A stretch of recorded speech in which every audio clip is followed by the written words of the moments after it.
अरबी औरतें 18 साल के कुंवारे लड़कों से ऐसा क्या काम करवाती जिसके लिए 5 लाख रुपए महीना देती। राज जानकर आपके भी रोंगटे खड़े हो जाएंगे। मेरा नाम सुनील है। मैं एक कम उम्र का जवान लड़का हूँ। मेरी कहानी कुछ अजीब सी है। मैं अपने भाई भाभी के साथ उनके घर में रहता था। मेरे माता पिता बचपन में ही गुजर चुके थे। एक दिन मेरी भाभी ने मुझसे कहा, सुनील आज तुम काम पर मत जाना। जैसे ही मैं काम पर जाने लगा, भाभी ने मुझे पीछे से रोक लिया, जिस पर मुझे बहुत उलझन हुई थी और हैरत भी हुई, जबकि भाभी मुझे कभी भी ऐसे नहीं रोका करती थी, बल्कि वो तो मुझे बुलाना भी पसंद नहीं करती थी। मैं भी रुक गया और रुककर उनकी बात सुनने लगा। मैंने उनसे कहा, जी बताइए सब कुछ ठीक तो है ना। इस पर वो कहने लगी, नहीं कुछ भी ठीक नहीं है। तुम्हारे भैया कहीं काम से गए हुए हैं, 2-3 घंटों में आ जाएंगे, तो उन्होंने तुमसे कुछ बात करनी है। ये सुनकर मैं एकदम सोच में पड़ गया कि आखिर भैया को मुझसे किस बारे में बात करनी है। मैंने भाभी से तब इसी अंदाज में पूछा, पर भाभी ने मासूम सा चेहरा बनाकर कहा कि मैं इस बारे में कुछ नहीं जानती। तुम्हारे भैया किस बारे में तुमसे बात करना चाहते हैं, वही तुमको सब कुछ बताएंगे। तुम उनकी बात सुनकर जाना। मैं अच्छी तरह से जानता था कि जो बात भी होगी उसके पीछे लगाई बुझाई भाभी ने ही की होगी, और वो इस बात से इतनी अनजान बन रही थी जैसा उनको कुछ पता ही ना हो। मैं यकीन ही नहीं कर सकता। भले से ही मैं उम्र में छोटा जरूर था, लेकिन भैया भाभी के रवैयों ने मुझे वक्त से पहले ही बूढ़ा बना दिया था। मैंने इस बात पर भाभी से कुछ भी नहीं कहा और चुपचाप घर से बाहर निकल आया। भाभी पीछे से बार बार मुझे आवाज़ लगाती गई, सुनो सुनील, मैंने तुमसे कहा ना अपने भैया की बात सुनते जाना, उनको मैं क्या जवाब दूंगी वगैरह वगैरह। मगर मुझे अब इस बात की कोई भी परवाह नहीं थी। आज भैया की वजह से ही मैं ऐसे धक्के खा रहा था, और अपना घर होने के बावजूद भी उस घर में मुझे किराया देकर रहना पड़ता था। फिर मैं किस रिश्ते से उनको भैया भाभी होने का दर्जा देता, लेकिन मैं उनकी बहुत इज्जत और सम्मान करता था। उन्होंने अपनी इज्जत में कमी करने के अलावा मुझे कभी किसी बात का भी मौका नहीं दिया।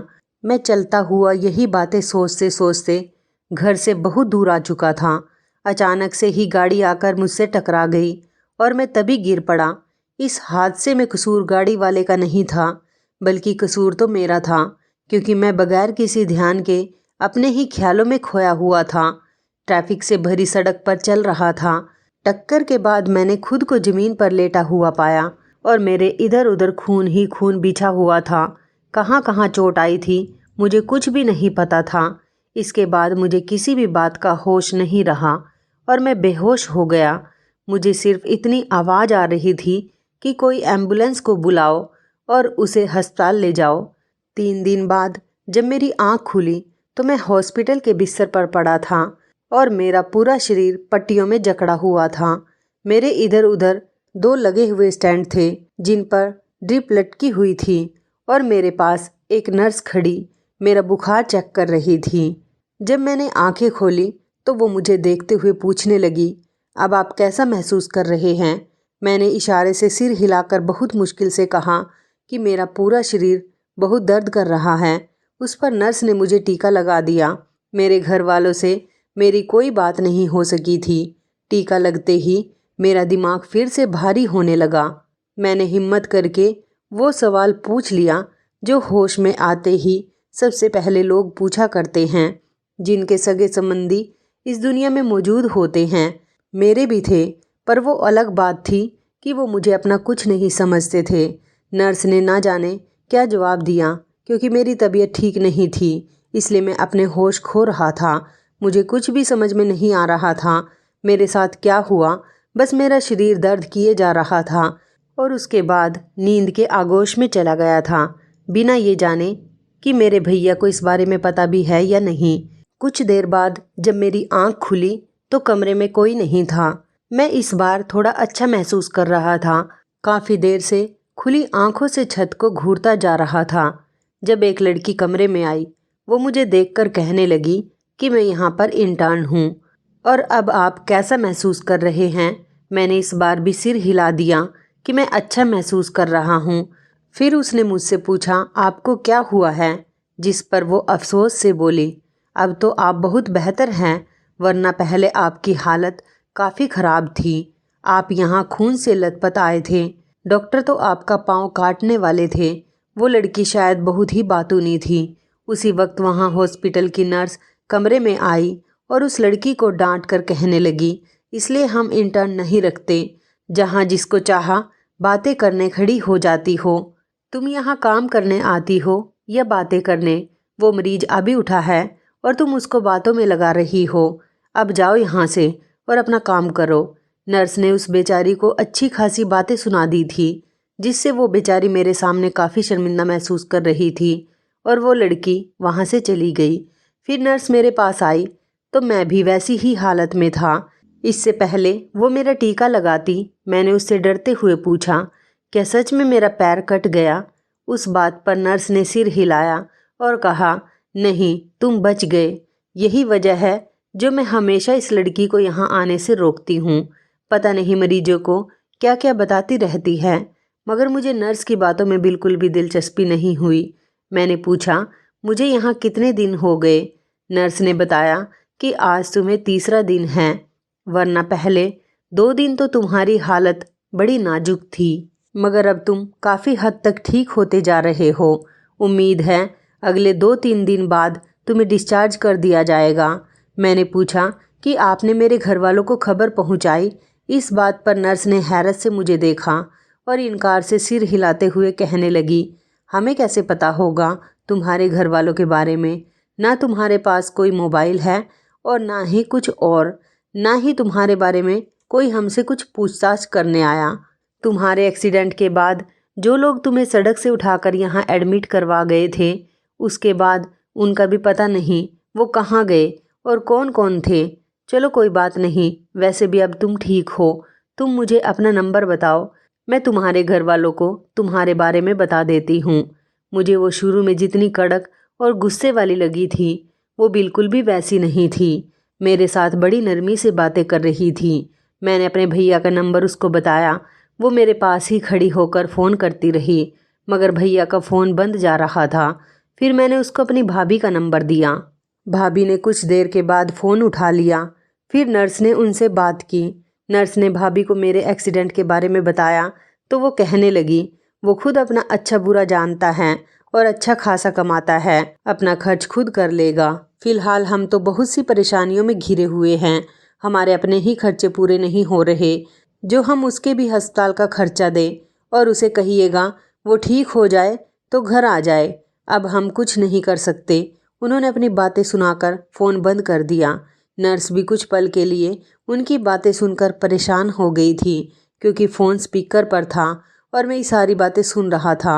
नर्स इसके बाद मुझसे कहने ही वाली थी, मगर मैंने हाथ उठाकर उसे मना कर दिया और कहा, मैं जानता था मेरे साथ यही सब होगा, पर मुझे अस्पताल का बिल दे देना, वो भर दूंगा। उस पर नर्स कहने लगी कि ये सरकारी अस्पताल है तो यहाँ सिर्फ थोड़ा बहुत ही खर्च होता है, बस दवाइयों का ही बिल होगा, वरना वैसे तो कोई खर्चा नहीं है। मैंने उससे कहा, ठीक है, मैं आपको पैसे दे दूंगा। मैं वहाँ 3 दिन रहा, मगर मेरा हाल पूछने वहाँ कोई भी शख्स नहीं आया। 3 दिन बाद मुझे जब डिस्चार्ज किया गया तो मैं घर जाने के बजाय एक चाय की दुकान पर जाकर बैठ गया, क्योंकि घर जाने का मेरा बिल्कुल भी मन नहीं था। काफ़ी देर मैं उस दुकान पर बैठा रहा और सोचता रहा कि काश कोई मेरा भी अपना होता। मेरे शरीर पर पट्टियाँ बंधी हुई थी, हालांकि मेरा दर्द काफ़ी हद तक ठीक हो चुका था। वहीं बैठे बैठे मुझे ख्याल आया, क्यों ना मैं घर चला जाऊं। यहाँ बैठकर मैं खुद को ही तकलीफ़ पहुंचा रहा हूँ, तो बेहतर है घर जाकर चुपचाप कमरे में बंद हो जाऊंगा। ना किसी से कोई सवाल करूंगा और ना ही उनके सवालों का जवाब दूंगा। ये सोचकर मेरे दिल से बोझ खत्म हो गया था और मैं बड़ी मुश्किल से घर के पीछे चला गया। मेरे घर में लोहे की सीढ़ियाँ थी और उनका रास्ता ऊपर की तरफ जाता था। मेरा कमरा छत पर ही था। वैसे तो आमतौर पर मैं घर के अंदर वाली सीढ़ियाँ इस्तेमाल करता था, मगर उस वक्त मैंने वही लोहे की सीढ़ियाँ जो छत की तरफ जाती थी, उन्हीं को इस्तेमाल करके सीधा अपने कमरे में पहुंचकर दरवाज़ा अंदर से बंद कर लिया। मुझे भूख नहीं थी, इसलिए मैंने खाना भी नहीं खाया था। अपने बिस्तर पर लेटकर मैं सोचने लगा कि अब मुझे कल अस्पताल के उस छोटे मोटे बिल को भी जमा करना है। मैं उसको कैसे जमा करूँगा? मेरा कमरा भी वैसे ही गंदा हो रहा था जैसे मैं छोड़ कर गया था, क्योंकि मेरे कमरे में तो ताला लगा था, इसलिए किसी ने यहाँ आने की कोशिश भी नहीं की। बल्कि मुझे किसी ने भी अस्पताल में आकर नहीं पूछा। वो तो फिर भी एक बेजान कमरा था, उसे कौन पूछता। पूरी रात मेरी बड़ी बेचैनी से और सोचते हुए गुजरी। आधी रात को मेरे पैर में दर्द होने लगा, मगर जैसे तैसे मैंने बर्दाश्त कर लिया और अपने दर्द को बिना आवाज़ के ही सहन करने की कोशिश की। मैं और भैया तो एक ही माँ बाप की औलाद थे, फिर वो क्यों बदल गए थे? मैंने तो हमेशा उनकी इज्जत की, मैं उनकी हद से ज़्यादा इज्जत करता था। उन्होंने हमेशा मुझे ये सोचने पर मजबूर किया कि उनसे मेरा कोई ताल्लुक़ नहीं है। मेरे पास अपनी जमा पूंजी रखी थी, वो उठाई और पहले तो अस्पताल जाकर उनके बिल अदा किए और फिर काम पर चला गया। मैं एक होटल पर वेटर का काम करता था। जब मैं होटल में गया तो वहाँ के मालिक ने मुझे देखते ही मुझसे पूछा, कहाँ थे तुम इतने दिनों से? जब पट्टियों में मेरे पैरों को जकड़े हुए उन्होंने देखा तो वो खुद ही समझ गए और मुझे देखकर उन्होंने मुझसे कहा, सुनील, तुम इतने दिनों से नहीं आए, हमारा तो काम है ये। अपने काम को हम तुम्हारे नाम से बंद तो नहीं कर सकते थे ना। हमने नया लड़का रख लिया, जाहिर सी बात है इतने दिन तुम्हारा कौन इंतज़ार करता।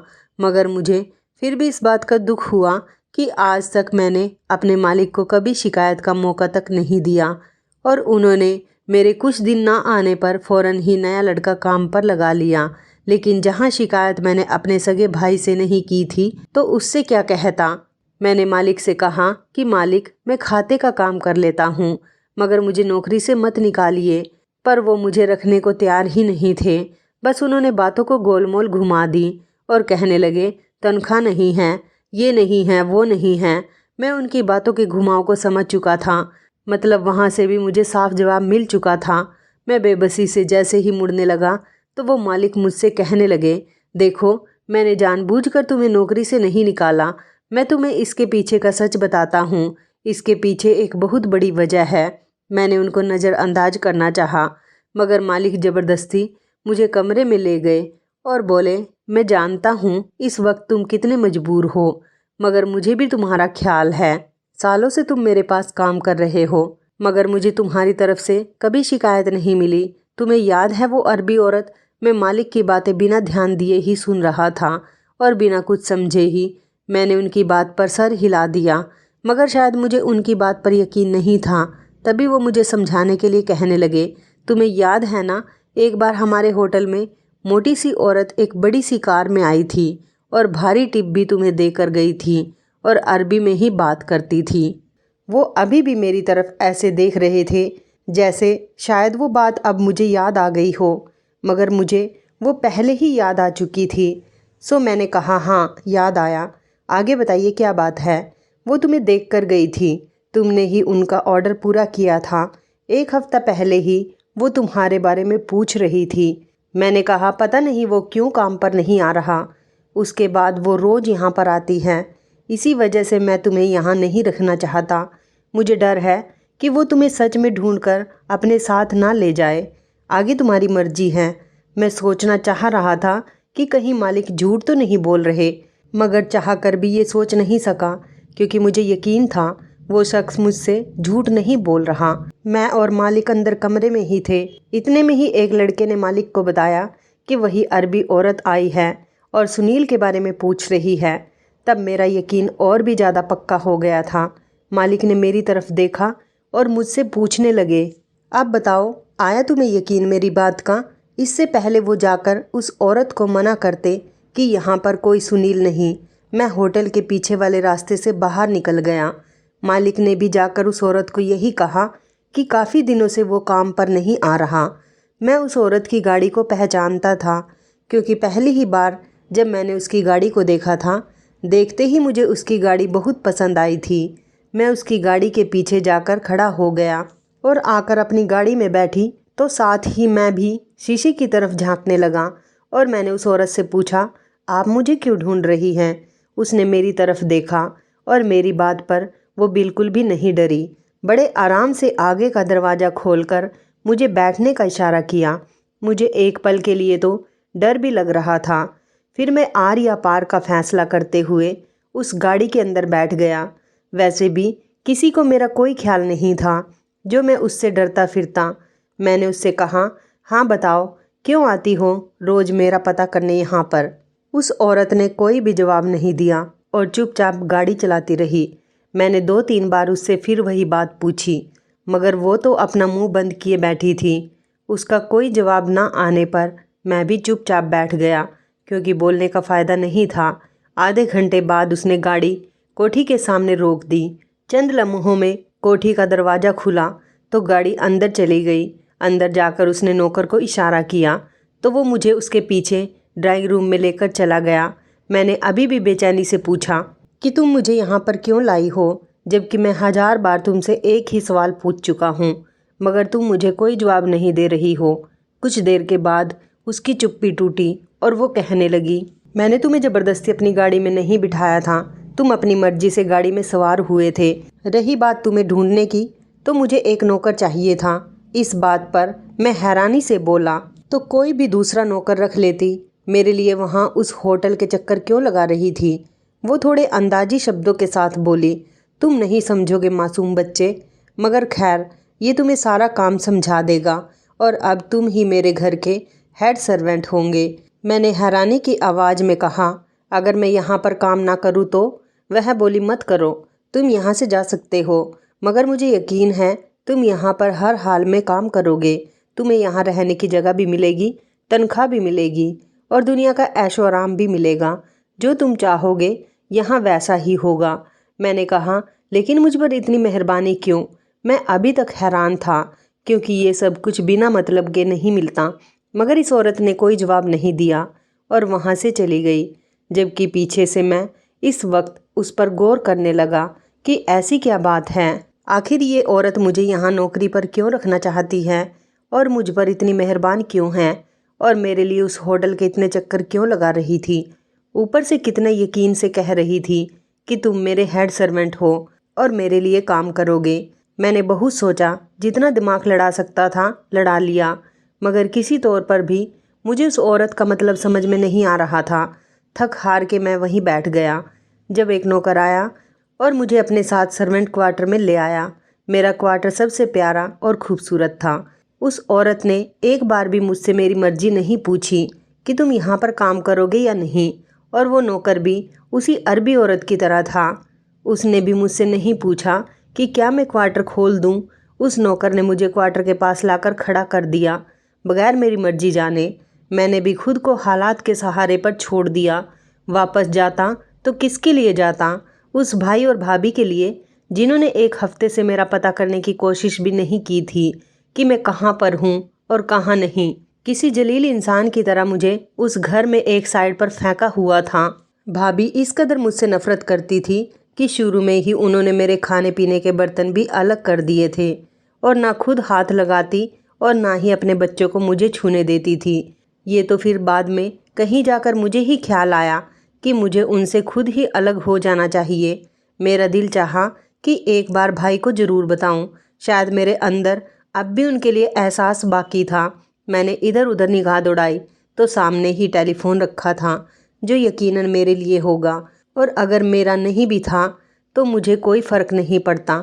मैंने भाई का नंबर मिलाया तो 2-4 बार बेल बजने के बाद उन्होंने मेरा फ़ोन उठा लिया। उनके फ़ोन उठाते ही मैंने अपने शब्दों को कड़क बनाने की कोशिश की, मगर मेरी कोशिश नाकामयाब रही। मेरी आवाज़ कांपने लगी और अपनी कांपती हुई आवाज़ से कहा, भैया मैं सुनील हूँ। मेरा नाम सुनते ही उनकी तरफ से खामोशी छा गई थी। फिर वो सख्ती के साथ बोले, कहाँ हो तुम इतने दिनों से? मैं ये नहीं पूछूंगा तुमसे, क्योंकि तुम अपनी मर्जी के खुद मालिक हो। अब ये बताओ, यहाँ फ़ोन क्यों किया तुमने? मेरा दिल तो एकदम भैया की ये सारी बातें सुनकर टूट गया। मैंने धीरे से कहा, भैया मेरा एक्सीडेंट हो गया था। मगर वो बात काट कर बोले, जानता हूँ मैं, तुम्हारी भाभी ने बताया था इस बारे में, मगर ये भी यकीन है तुम्हारी तरह तुम्हारी एक्सीडेंट वाली बात भी झूठी होगी। खैर, जहाँ भी हो वहीं रहो, घर आना चाहो तब भी नहीं रोकूंगा, मगर दोबारा यहाँ फ़ोन मत करना। ये बात कहते ही फ़ोन कट गया। मुझे यकीन नहीं आ रहा था भैया के उन शब्दों पर जो उन्होंने मुझसे कहे। मैं यकीन करने की बहुत कोशिश कर रहा था। जो कुछ लम्हे पहले शीशे की तरह मेरे कानों में साफ साफ सुनाई दे रहे थे। मैं वहीं लेट गया और सोचने लगा, भाई के साथ मैंने अपनी ज़िंदगी में कहाँ पर बुरा किया था जो वो मेरे साथ ऐसा कर रहे थे। पहले सब कुछ ठीक था। जब माँ बाप का देहांत हुआ उस वक्त भी सब कुछ ठीक था। मुझे उन्होंने ही पाला पोसा, मेरी हर ज़रूरत का ख्याल रखा था, मुझे पढ़ाया लिखाया भी, बल्कि हर तरह से एक बड़े भाई होने का फ़र्ज उन्होंने अदा किया था। उसके बाद भैया को अपनी यूनिवर्सिटी की ही एक लड़की पसंद आ गई। इस लड़की के माता पिता को भी भैया पसंद आ गए क्योंकि भैया अच्छा कमाते थे। तो उन दोनों की चट मंगनी पट ब्याह वाला हिसाब हो गया। भाभी शादी के बाद जब घर आई तब भी भाई ने हमेशा मुझे प्यार किया। पहले ही दिन उन्होंने भाभी को अपने पास बैठाकर बता दिया था कि ये मेरा छोटा भाई नहीं, इसे मेरा बेटा समझना, इसका मेरे सिवा कोई नहीं। मैंने इसको बचपन से पाल पोस कर बड़ा किया, कभी भी इसके साथ ज्यादती मत करना। माता पिता के बाद एक यही रिश्ता इस दुनिया में बचा है और मुझे पूरी उम्मीद है तुम भी इसके साथ नाइंसाफ़ी नहीं करोगी। भाभी ने मुस्कुराकर सर हिला दिया और उस दिन के बाद वाकई उन्होंने भाई की हर बात मानकर दिखाई।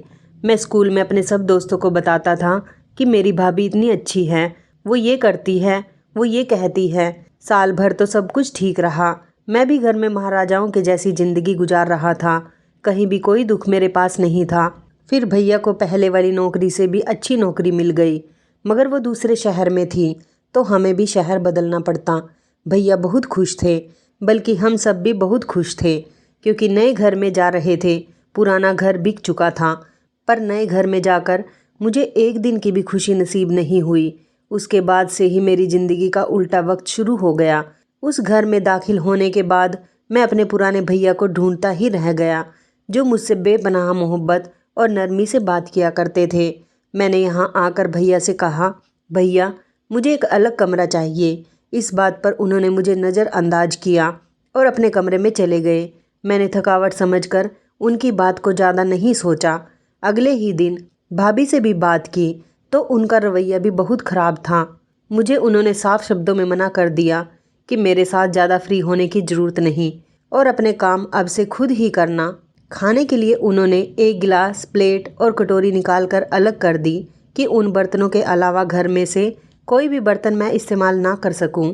मैं तो हैरान रह गया कि भला एक ही रात में ऐसा क्या हो गया कि मेरे भैया भाभी ने ही मुझे पहचानने से इनकार कर दिया। ऊपर से उनका ये दिल दहला देने वाला रवैया मुझे परेशान कर रहा था। मैं शाम तक भैया के इंतज़ार में बैठा था। जब भैया आए तो फ़ौरन ही उनके पास जाऊंगा और मैंने भैया के पास जाकर कहा, भैया मुझसे कोई गलती हो गई है क्या? भाभी भी मुझसे बहुत बुरे तरीके से बात करती है। मगर भैया का रवैया उससे भी ज़्यादा तकलीफ़देह था और हैरत अंगेज़ भी। वो इतनी सख्ती से मुझसे बोले, शिकायत लगाने की ज़रूरत नहीं, वो जो कर रही है ठीक ही कर रही है। अगर इस घर में रहना है तो सब कुछ बर्दाश्त करना होगा, और रही बात तुम्हारी तो तुम यहाँ भी नहीं रहना चाहो तो कोई ज़बरदस्ती नहीं। और ख़बरदार जो आइंदा मुझसे ज़्यादा करीब होने की कोशिश की तो। उस दिन के बाद वो हंसता खेलता सुनील भी बदल गया।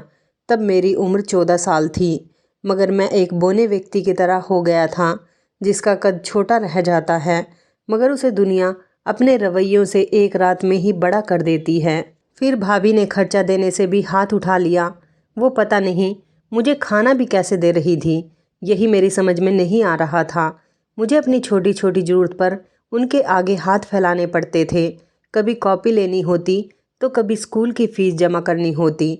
वो हर बार ही बड़े बुरे तरीके से मुझे पैसे दिया करती थी। फिर एक दिन तंग आकर मैंने स्कूल ही छोड़ दिया और एक ढाबे पर नौकरी करने लगा। भैया को पता नहीं चला तो उन्होंने मेरे बारे में कुछ सोचा भी नहीं।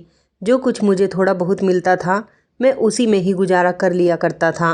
पहले तो थोड़ा बहुत जो कुछ भैया मुझे देते भी थे उससे भी उन्होंने अब हाथ खींच लिया था। मैंने भी उसके बाद कभी उनसे पैसे नहीं मांगे। एक रोज़ भाभी ने मेरी चारपाई और मेरा थोड़ा बहुत सामान छत पर रखवा दिया। मैं भी खुश था कि चलो उनके सामने कम उठूँगा बैठूँगा। पहली रात वहाँ सोया तो बहुत रोया था क्योंकि माता पिता को तो मैंने कभी देखा ही नहीं था। मुझे तो भैया ने ही पाला पोसा था। अब तक एकदम से उनका बदलता हुआ रूप मेरे लिए मेरे दिल पर जख्म कर चुका था। अगले रोज काम पर जाने के लिए नीचे उतरा तो भाभी ने मुझसे किराया मांगा और कहा कि हम तुम्हें बर्दाश्त कर रहे हैं, काफ़ी सालों से यहाँ तुम फ्री में रह लिए, अब अगर यहाँ रहना हो तो उसके लिए पैसे देने पड़ेंगे। मैंने जेब में हाथ मारा और जितने पैसे थे उनकी हथेली पर रख दिए। मुझसे पैसे लेते हुए वो कहीं से भी पढ़ी लिखी नहीं लग रही थी। घर में किराया देता हूँ ये बात भैया को भी मालूम हो गई थी, मगर वो चुप थे, बल्कि शायद उनकी ज़िंदगी में अब मेरे लिए एक चुप ही रह गया था। बस फिर उसके बाद से मैं वहाँ पर हर महीने किराया दिया करता था और खाना ढाबे से ही खाता और रात के लिए साथ में भी ले जाता। मेरी ज़िंदगी अब एक मशीन की तरह चल रही थी जिसमें कहीं मेरे दुखों की रुकावट नहीं थी। और अब मैं उस अरबी औरत के घर में बैठा था जिसका हर मतलब ही मुझे हैरान कर देने वाला था। मैं बेड पर लेटा और उसी के बारे में सोच रहा था जब क्वार्टर का दरवाज़ा खुला और मैंने देखा तो वो अरबी औरत मेरे सामने आकर खड़ी हुई। मैंने जल्दी से कहा, मुझे बताओ कि तुम क्या चाहती हो, मगर वो चुपचाप मुझे देखती रही, जिस पर मैं झुंझला गया और कहा कि जो भी बात है वो खुलकर करो, मुझे इतना सोच में डालने की कोई ज़रूरत नहीं। कुछ देर बाद वो बोली कि तुम्हें मेरे लिए काम करना होगा। मैंने कहा, ये बात तुम बता चुकी हो, इसके बाद बताओ। मगर वो मुझसे हंसते हुए बोली, नहीं, वो काम नहीं जो तुम समझ रहे हो, मैं तुमसे कुछ खास काम लेना चाहती हूँ। मैंने कहा, कैसा काम? अब की बार मैंने तेजी से कहा तो वो बोली, तुम्हें एक काम सिखाया जाएगा, तुम्हें सोना बनाना होगा और फिर वो सोना तुम मेरे असिस्टेंट बनकर बेचना। मुझे बड़ी हैरत हुई कि ये औरत क्या बात कर रही है। मैंने कहा, तुम्हारी बात बिल्कुल भी समझ में नहीं आ रही, तुम मुझे खुलकर समझाओ। उसने गहरी सांस भरी और कहने लगी, मैं अरबी औरत हूँ, सब मुझे जानते हैं, मगर मैं यहाँ असल काम सोना बेचने का करती हूँ, तो सब लोगों को मुझ पर एतबार है। तुम सोना बनाओगे और हम मिलकर बेचेंगे। मुझे तो सोना बनाना भी नहीं आता। मैं अभी भी उसकी बात को पूरे तरीके से समझ नहीं पा रहा था। वो बोली, मैं सिखाऊंगी। मैंने कहा, तो तुम खुद ही बना लो ना फिर, तुम्हें मेरी क्या ज़रूरत है। उस पर उस औरत की शक्ल देखने वाली थी, मगर वो खुद पर कंट्रोल करते हुए बोली, नहीं, तुम ही बनाओगे, मगर वो असली सोना नहीं होगा। जो फार्मूला हम इस्तेमाल करेंगे उससे खोजना बहुत मुश्किल है कि सोना असली है या नकली। मैंने इनकार कर दिया कि मैं ये काम हरगिज़ नहीं करूँगा, मगर वो औरत बहुत ज़िद्दी थी। उसने मुझसे कहा, दुनिया तुम्हें कोई अच्छाई के अवार्ड नहीं देगी, लेकिन तुम ये काम करोगे तो मैं तुम्हें बेशुमार मालामाल कर दूंगी। इस काम के पकड़े जाने का खतरा बहुत कम है, वगैरह वगैरह। फिर आखिर में मैं मान ही गया, क्योंकि हर तरह से ही मैं तंग आ गया था। कोई घर बार नहीं था और ना ही अपनों का साथ। जिंदगी बेकार हुई पड़ी थी, तो ऐसे में भला मुझसे अच्छाई की उम्मीद रखना कहाँ की अक्लमंदी थी। तो मैं मान गया और इस अरबी औरत के लिए हर वो काम करने लगा जो वो मुझसे कहती थी, जिसमें सिर्फ सोना बनाना ही नहीं, मुंशियों के सारे काम भी शामिल थे और भी इसी तरह के बुराई वाले काम थे। मैं तो बहुत हैरान था कि एक औरत भला ये सब कुछ कैसे संभाल सकती हैं, मगर हिम्मत है इसकी। मेरे बैंक अकाउंट में भी 18 साल की उम्र में पैसे ही पैसे भरने लगे थे। एक दिन मुझे पता चला कि भैया का एक्सीडेंट हो गया, तो मैं उन्हें देखने अस्पताल चला गया। भले ही उन्हें मुझसे कोई रिश्ता नहीं रखना था, मगर मेरे लिए तो वो मेरे माता पिता का ही दर्जा रखते थे। मैंने भैया को मिलना चाहा तो उन्होंने किसी बात का जवाब नहीं दिया, जबकि मैं खड़ा होकर उन्हें देखता रहा। उधर भाभी पास में ही खड़ी थी और फ़ोन पर किसी से पैसों का पूछ रही थी। मैंने उसी वक्त पैसों का लिफाफा उनके आगे कर दिया, मगर भैया ने उन पैसों को लेने से साफ इनकार कर दिया। भाभी ने भी उन पैसों की तरफ नज़रें उठाकर भी नहीं देखा। मैंने उनको बहुत मनाने की कोशिश की कि चलिए, आज तक आपने मुझ पर जो भी खर्च किया ये सूद समेत वापस ले लीजिए, मगर भैया की ना को मैं हाँ में ना बदल सका और मैं भी बेदिली के साथ कमरे से बाहर निकला। मैंने बाहर आकर देखा, भाभी डॉक्टर से बात करके जैसे ही फ्री हुई मैं उनके पास चला आया और हाथ जोड़कर कहा कि भाभी, मुझे बताओ कि मुझसे क्या गलती हुई, मैं अपनी गलती को सुधार लूँगा।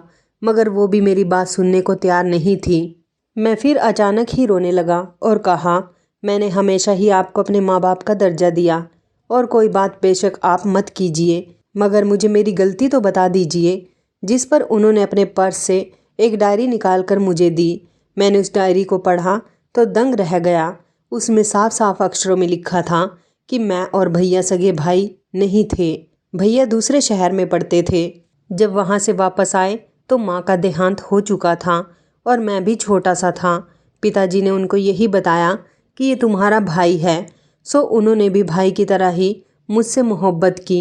फिर पिताजी को फांसी हो गई थी, मगर किस जुर्म में मैं नहीं जानता था। भैया को भी इस बारे में कुछ नहीं पता था और हमने इस बारे में कभी कोई बात भी नहीं की थी। डायरी पिताजी की थी जिसमें उन्होंने लिखा था कि सुनील उस अरबी औरत का बच्चा है जिसके लिए मैं गार्ड की नौकरी करता था। उसके सारे बुरे काम जब एक दिन पकड़े गए तो उसने सारा इल्ज़ाम मुझ पर डाल दिया और ख़ुद यहाँ से फ़रार हो गई। उसने अपने बच्चे का भी ख्याल नहीं किया तो मैं वो बच्चा उठाकर घर ले आया। अदालत ने मुझे फांसी की सज़ा सुना दी, लेकिन मेरे पास इतने पैसे नहीं कि मैं अपना केस लड़ सकूं। और अब जाहिर सी बात है मुझे फांसी हो जाएगी और सारी दुनिया मेरे बच्चों पर थूकेगी, मगर मुझे परवाह नहीं। ईश्वर इस औरत की गलत हरकतों से वाकिफ़ थे। उसके बाद डायरी के पन्ने खाली थे। इसी पल मुझे सब समझ आया। जब घर बदला तो तभी वो डायरी भैया के हाथ लगी होगी और अब वो अरबी औरत मेरे पीछे इसलिए है कि मैं उसका बेटा हूँ। मैंने भैया को सारी बात बता दी, मगर वो मेरी बात सुनने को तैयार ही नहीं थे। बड़ी मुश्किल से उन्होंने मेरी बात सुन भी ली थी। तब वो साफ इनकार कर रहे थे कि ऐसी औरत के खून को अपने घर में हम जगह नहीं दे सकते, जिसकी वजह से मेरा शरीफ बाप फांसी पर लटका हुआ था। और वही हर नाजायज़ काम अब तुम कर रहे हो जो तुम्हारी माँ करती थी। मैं वहाँ से निकलकर सीधा थाने गया और अपनी चालाक माँ और अपने खिलाफ़ सारे सबूत उनको दे दिए, जिसके बाद मुझे और उन दोनों को पकड़ लिया गया। मुझे बहुत ही कम सज़ा हुई थी, क्योंकि एक तो मैंने इकरार किया था और दूसरा कि मैं उनके कामों में बहुत ही कम जुर्म में मैं उनका साथी था। लेकिन जितनी भी थी तो मेरे लिए सज़ा ही। मुझको भी उस औरत के पास काम करने से पहले सोचना चाहिए था, क्योंकि मैं उस मक्कार औरत का बेटा था जिसने ना जाने कितने घर बर्बाद किए थे। फिर कुछ दिनों के बाद जब मैं घर पर आया तब मेरी ज़िंदगी पहले जैसी हो गई थी।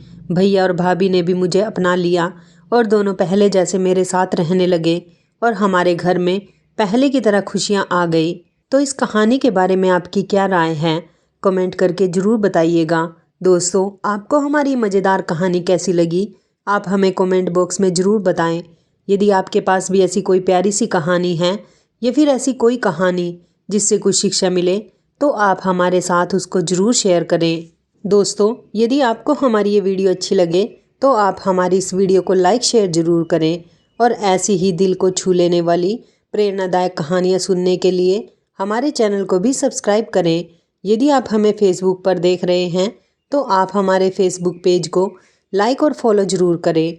तो दोस्तों, फिर मिलते हैं ऐसी ही ज़बरदस्त कहानी या टिप्स के साथ नई वीडियो में। तब तक के लिए आप सभी का धन्यवाद। आप सभी अपना ख्याल रखना। आपका दिन शुभ व मंगलमय हो।